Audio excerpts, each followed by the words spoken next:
So, hello guys, good morning or kung anong kung anong oras nyo man to napanood. So, this is Aloman Mutashif and this is the continuation of our report, the Group 13. So, my assigned topic po is the role of communities in community development and social change. So, first, we define what is community. Community is a group of people who share common values, interests, culture, or geographical area. They are connected by social relationship and work together for their mutual well-being. So in short, ang community is let's say sa isang society, yung mga tao doon is yun yung tinatawag na community, which is yung place and yung mga people na nabibilong sa place na yun. So the second is, what is community development? So community development is a process where member of community came together to take collective action and find solution to common problems. It aims to improve the quality of life, empower people, and promote social economic progress within community. So, in conclusion, uh, community development is ito na yung pag-upgrade or pag-develop sa isang community or pagpapalago sa isang community.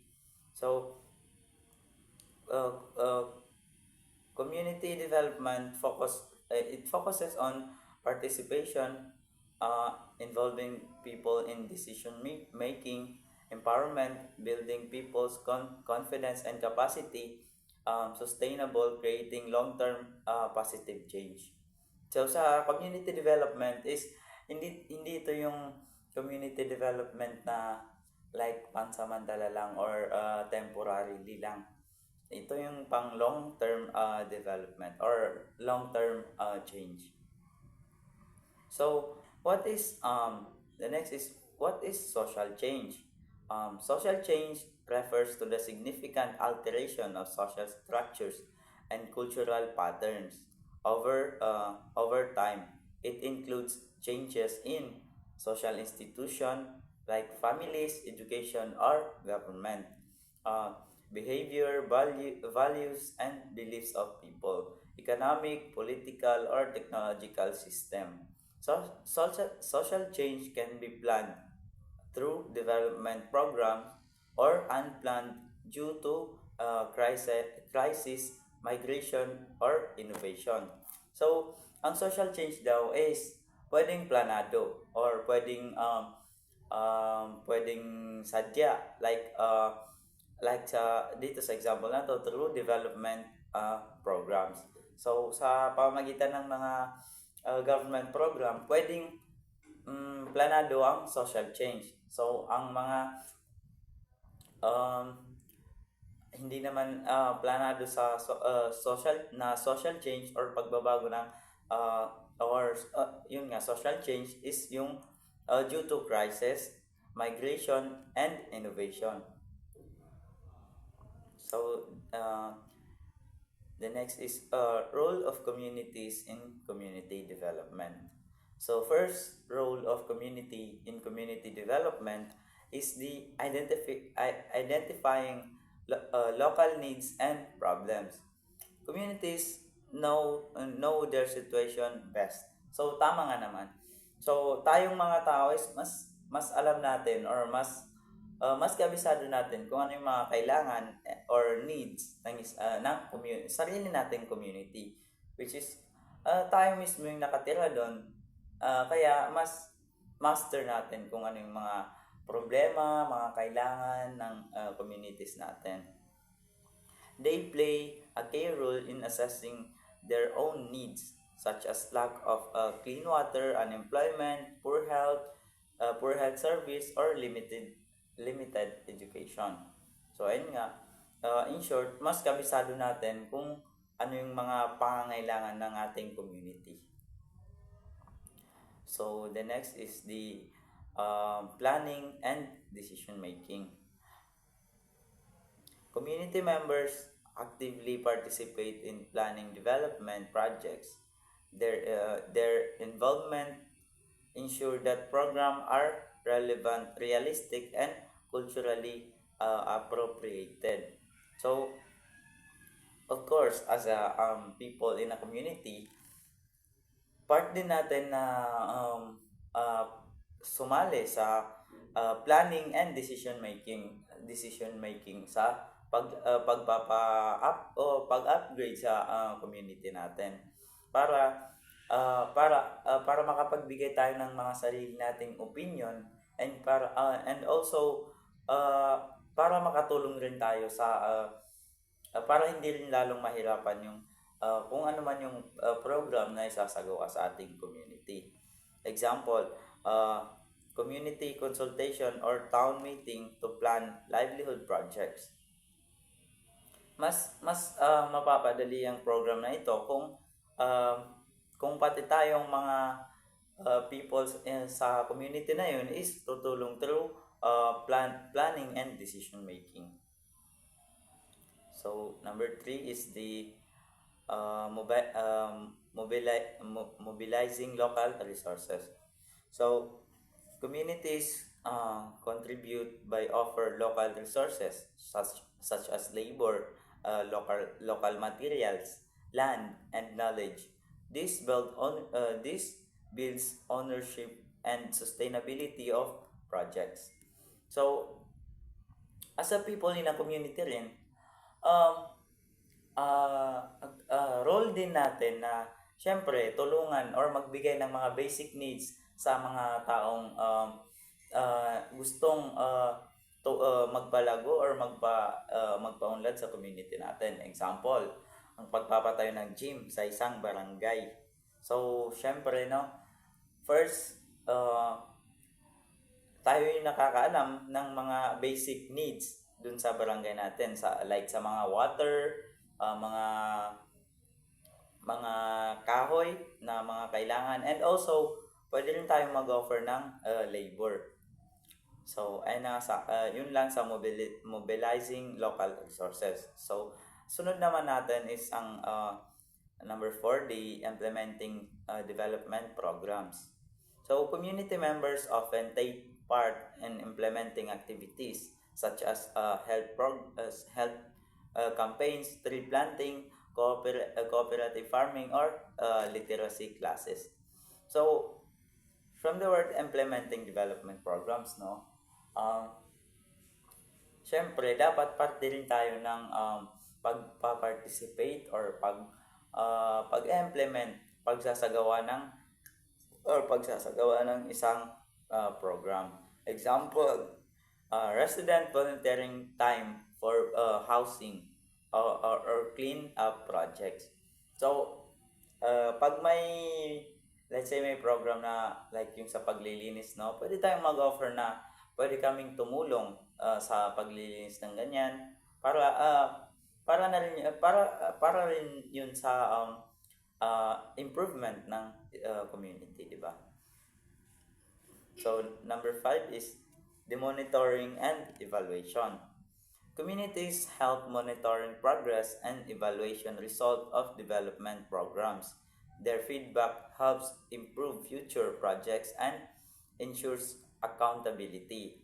So, dito sa number 5, which is ang monitoring and evaluation, is kailangan daw alam natin, like, namomonitor natin yung improvement or nakakatulong ba talaga yung program na yun sa community natin. Like, gawa ng project which is hindi naman yun yung need ng community nyo, and let's say nagbigay ka sa community nyo, like may mga program doon na nagbigay ng fishing materials which is wala namang dagat sa community nyo, so magiging useless. So, importante yung monitoring and evaluation sa pagsasagawa ng community development. So, the next naman is the roles of communities in social change. So after we discuss the role of communities in community development, we will proceed in promoting roles of communities in social change, or kung ano naman ba yung mga role ng mga tao within a community sa social change. First is the promoting social awareness. Communities play big part in spreading awareness about issues like human rights, gender inequality, and environmental protection. So dito naman is from the word promoting awareness. So ang example dito is local organization promoting women's empowerment, or kung ano yung mga rights as rights ng mga women.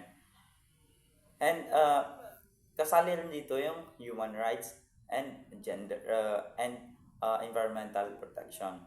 So in short, promoting social awareness. So the next is the supporting innovation and adaptation. Communities are agents of change by adapting new practices and technologies that improve their living condition. So, simple lang, no?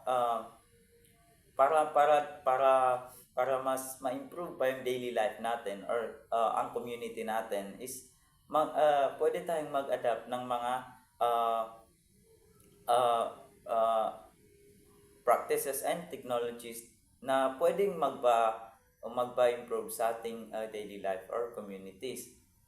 Like yung sa ganito, yung mga cellphone, washing machine, mga rice cooker, yan yung mga bagay na pwedeng magpa-improve sa daily life and sa community natin. So the next is the encouraging collective actions. Social change happen when communities unite for a common cause, such as disaster response, health campaigns, or advocacy movements.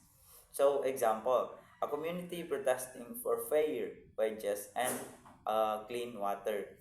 So, dito, sa encouraging collective action, sinasabi na pag nagkaisa daw ang tao sa isang community, is makakapagbigay rin ito ng malaking social change. So kagaya na sa example na to is yung fair wages, o makatarungan na sahod, or makatarungan sahod sa clean water and etc. So kapag nagkaisa daw ang ang people within a community, is malaki yung magiging tulong nito sa social change. So number 4 is the preserving and transforming culture. Communities help preserve traditional values while also adapting modern challenges. They ensure cultural identity remains strong even society evolves. So, presenting and transforming culture. So, ito na yung, while ina-adapt natin yung modern, like sa ngayon, nangyayari ngayon, is hindi pa rin natin pwedeng kalimutan yung mga traditional attitudes or traditional norms and cultures natin. So, number 5 is the building social solidarity.